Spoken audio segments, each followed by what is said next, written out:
چینی کی قیمتوں میں اضافہ کیوں ہوا ہے اور اس کے ذمہ دار کون ہیں. صرف ایک مقصد کے لیے کمیشن بنایا گیا. اس کمیشن نے جو کمیشن بنایا گیا تھا 20 فروری 2020 میں، اس کمیشن نے اپنی ایک رپورٹ پیش کی 9 مارچ 2020 کو وزیر اعظم کو، اور جس میں بتایا کہ چینی کی قیمتوں میں اضافہ کیوں ہوا تھا، اس کے ذمہ دار کون ہیں.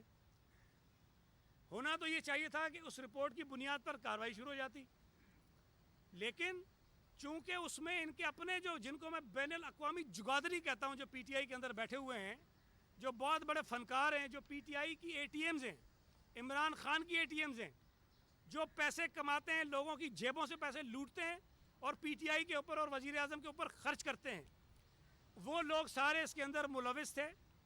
تو انہوں نے اس کو بچانے کے لیے اور اس چینی کے اسکینڈل کو مزید بگاڑنے کے لیے، تاکہ اور لوگوں کو بھی اس میں شامل کریں، انہوں نے فورنزک کے نام پر مزید ایک کام شروع کرایا کہ اس کی فورنزک بھی کر لیں آپ مزید، اس کے بعد کارروائی کریں گے. خورشید شاہ کو گرفتار کیا تو کون سی فورنزک کرائی تھی بھائی؟ آصف علی زرداری کو گرفتار کیا تو کون سی فورنزک ہوئی تھی؟ فریال ٹائل پور صاحبہ گرفتار ہوئی تو کون سی فورنزک ہوئی تھی؟ شرجیل میمن گرفتار ہوا، آغا سراج دورانی گرفتار ہوا، کون سی فورنزک ہوئی تھی؟ ان کو تو آپ نے بغیر تحقیقات کے، بغیر انکوائریوں کے پکڑ کے اندر ڈال دیا. لیکن چلیں، چونکہ یہاں پی ٹی آئی کے کماؤ پوت پھنس رہے تھے، تو یہاں یہ کیا گیا کہ جی فورنزک کروا لیں. فورنزک بھی ہونی چاہیے کہ چینی کی قیمتوں میں اضافے کے جو لوگ ذمہ دار تھے، ان کے جو جرائم تھے، اس پر فورنزک کرائیں آپ. انہوں نے جو ٹی او آرز بنائے، یہ انکوائری کمیشن جو بنایا گیا، وہ 2017 کا ایک قانون ہے جس کے تحت یہ کمیشنز بنائے جاتے ہیں، اور اس قانون میں یہ لکھا ہے کہ کمیشن بنایا جائے گا اور وہ کمیشن اپنے طے شدہ ٹی او آرز کے مطابق کام کرے گا، اس ٹی او آر سے باہر نہیں جائے گا. یہ اس قانون میں لکھا ہوا ہے. جو ٹی او آرز اس کمیشن کے بنائے گئے، اس میں یہ کہا گیا کہ 2019 اور 20 میں جو سبسڈی دی گئی ہے اور جو چینی کی قیمتوں میں اضافہ ہوا ہے، اس کے ذمہ داروں کا آپ تعین کریں. لیکن چونکہ اس کمیشن کی تحقیقات کی زد میں وزیر اعظم آ رہے ہیں، اسد عمر آ رہے ہیں، رزاق داؤد آ رہا ہے، حفیظ شیخ آ رہا ہے، بزدار آ رہا ہے، یہ 5 کے 5 لوگ پی ٹی آئی کی حکومتوں میں بیٹھے ہوئے وزراء ہیں، اہم لوگ ہیں. اب چونکہ ان کو بچانا مقصد ہے، تو انہوں نے پیپلز پارٹی کے دور کو بھی کھولا، سندھ حکومت کو بھی کھولا، پی ایم ایل این کی حکومت کے دور کو بھی کھولا، اور سارے جو ہے وہ جوڑ کر کبھی شہباز شریف، کبھی مراد علی شاہ، کبھی کوئی اور، کبھی کوئی اور، ان کو اس میں گھسیٹ کے لے کے آ گئے. ہمارا کہنا یہ تھا جب مراد علی شاہ صاحب کو بلایا گیا کہ بھائی 2019 اور 20 میں یا 18 اور 19 میں سندھ حکومت نے کسی قسم کی کوئی سبسڈی دی نہیں ہے، کمیشن بنایا گیا ہے جن برسوں کے لیے وہ ہم پر لاگو نہیں ہوتے، لہٰذا ہم سمجھتے ہیں کہ کمیشن اگر پیپلز پارٹی کی سندھ حکومت کو بلانا چاہتا ہے تو یا تو اپنے ٹی او آرز کو امینڈ کریں، اگر ٹی او آرز امینڈ نہیں ہوتے تو ہمیں بلانے کے اختیار آپ کے پاس نہیں ہے، لہٰذا چیف منسٹر صاحب آپ کے پاس نہیں آئیں گے. اور ہم نے قانونی پہلو تھا، قانونی ہمارا حق تھا، جواز تھا، اس کی بنیاد پر چیف منسٹر صاحب اپیئر نہیں ہوئے. اب سوال یہ پیدا ہوتا ہے کہ چینی مہنگی ہوئی، جو آج بھی مہنگی ہے، چینی کی قیمتیں کم نہیں ہوئی، آج بھی 300 ارب روپے لوگوں کی جیبوں سے چلا گیا. اس کے ذمہ دار کا تعین کرنا تھا اس کمیشن نے. 1 ملین ٹن چینی ایکسپورٹ کرنے کی اجازت کس نے دی؟ پہلی اجازت ای سی سی نے دی، اور پھر اس ای سی سی کے اجلاس میں جو 10 لاکھ ٹن چینی ایکسپورٹ ہونی تھی، اس میں چونکہ مزید اضافہ کرنا تھا، اس کو 11 لاکھ کرنا تھا، تو اس کی منظوری جو ہے وہ وزیر اعظم پاکستان عمران خان صاحب نے دی، جو خود وزیر ہیں کامرس کے، وزیر بھی وہ ہیں، یہ بات یاد رکھیے، کہ جس ڈپارٹمنٹ کا وزیر نہیں ہوتا, کوئی ایڈوائزر ہوتا ہے, کوئی اسپیشل اسسٹنٹ ہوتا ہے, تو وہ ڈپارٹمنٹ وزیر اعظم کے پاس ہوتا ہے. تو آج وزیر اعظم پاکستان وزیر صحت بھی ہیں, وزیر کامرس بھی ہیں. تو وزیر کامرس نے اس سمری کو بطور وزیر اعظم, اس کو بطور انچارج منسٹر کامرس, اس سمری کو پڑھا, اس سمری کو اپروو کیا, جس میں 10 لاکھ سے 11 لاکھ ٹن جو چینی ہے اس کو ایکسپورٹ کرنے کی اجازت دی گئی. اور جو اس میں پہلے ایک پابندی تھی کہ کوئی صوبائی حکومت یا وفاقی حکومت اس کے اوپر کوئی کسی قسم کی سبسڈی نہیں دے گی, وہ پابندی بھی ختم کی گئی. اور اس کے بعد پنجاب حکومت نے سبسڈی دی اور کسی صوبے نے نہیں دی. پنجاب حکومت میں بوزدار صاحب نے دی, اور بوزدار صاحب جا کر یہ کہہ چکے ہیں اس کے سامنے, کمیشن کے سامنے, کہ انہیں یاد نہیں ہے کہ وہ کون سی میٹنگ ہوئی تھی جس میں یہ طے ہوا تھا. وزیر اعظم صاحب نے منظوری دی, وہ ریکارڈ پر ہے. جو چینی کی قیمتوں میں اضافے کی وجہ بتائی گئی ہے اس رپورٹ میں, جو کمیشن جو وزیر اعظم نے بنایا تھا, اس میں یہ واضح طور پر کہتا ہے پیرا نمبر 233 میں کہ جو چینی کی قیمتیں پاکستان میں بڑھی ہیں, جس کے نتیجے میں پاکستانی قوم کے 300 ارب سے زائد ان کی جیبوں سے نکل کے ان کے کباؤ پوتوں کی جیبوں میں گیا ہے, اس کی وجہ صرف اور صرف چینی کو ایکسپورٹ کرنے کا فیصلہ ہے. اب چینی ایکسپورٹ ہوئی, اس کے ذمہ دار وزیر اعظم ہے. اس کمیشن نے وزیر اعظم کو نہیں بلایا. کیوں نہیں بلایا بھائی؟ آسمان سے اترے ہوئے ہیں. وزیر اعظم ذمہ دار ہیں اس ملک میں چینی کی قیمت میں اضافے کے. وزیر اعظم ذمہ دار ہیں اس ملک کے لوگوں کی جیبوں سے نکلنے والے 300 ارب روپے کے. یہاں ان سے بات کرو تو کہتے ہیں شہباز شریف نے یہ کیا, مراد علی شاہ نے یہ کیا. اور بھائی جو ہم نے کیا ہم اس کا جواب دے رہے ہیں. جے آئی ٹیاں ہم نے پہلے بھگتی ہیں, نیب ہم اب بھی بھگت رہے ہیں, بھگتتے رہیں گے. تم اپنا جواب دو. تم جو فرشتے بن کر آئے تھے, جو تم بتا رہے تھے کہ ہم تو بڑے صاف اور شفاف ہیں, تم جو کہتے تھے کہ ہم نے تو بالکل کسی کو چھوڑنا نہیں ہے, آج تک اس کمیشن کی رپورٹ آنے کے بعد بھی وہ جو سر سے پاؤں تک ایکٹیو نیب ہے وہ خاموش بیٹھی ہے. نیب کیوں کسی کو گرفتار نہیں کر رہی ہے؟ نیب نے کیوں اسد عمر کو گرفتار نہیں کیا؟ نیب نے کیوں حفیظ شیخ کو گرفتار نہیں کیا؟ نیب نے کیوں رزاق داؤد کو گرفتار نہیں کیا؟ نیب نے کیوں وزیر اعظم کو گرفتار نہیں کیا؟ نیب نے کیوں بوزدار کو گرفتار نہیں کیا؟ یہ سارا ڈرامہ ہے. یہ نیب نیازی گٹھ جوڑ جو ہے یہ اپوزیشن کو دبانے کا صرف ایک ہتھیار ہے. ان کا مقصد احتساب نہیں ہے, ان کا مقصد کرپشن کا خاتمہ نہیں ہے, ان کا مقصد اپوزیشن کا خاتمہ ہے. مجھے حیرت ہوتی ہے کہ وزیر اعظم نے, آپ کو یاد ہوگا, دواؤں کی قیمتوں میں اضافے کا فیصلہ کابینہ نے کیا. شور مچا, وزیر اعظم نے کہا اس کی بھی تحقیقات کراؤ. وہ ایک اسپیشل اسسٹنٹ تھا, اس کو تو ہٹا دیا. تحقیقات کہاں پہنچی کسی کو نہیں پتا.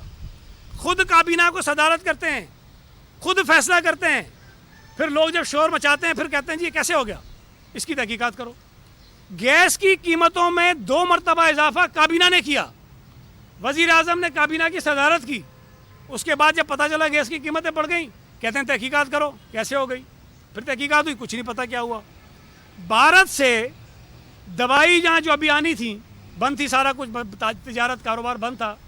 بھارت سے امپورٹ کی اجازت وزیر اعظم کی زیر صدارت کابینہ نے کمیٹی بنائی, اس کمیٹی نے دی. جب شور مچا تو کہتے ہیں تحقیقات کرو یہ کیسے ہو گیا. یار یہ کیا مذاق ہے؟ خود فیصلے کرتے ہیں کابینہ کی صدارت کرتے ہوئے, اس کے بعد بھول جاتے ہیں کہ کابینہ نے ہوا فیصلہ.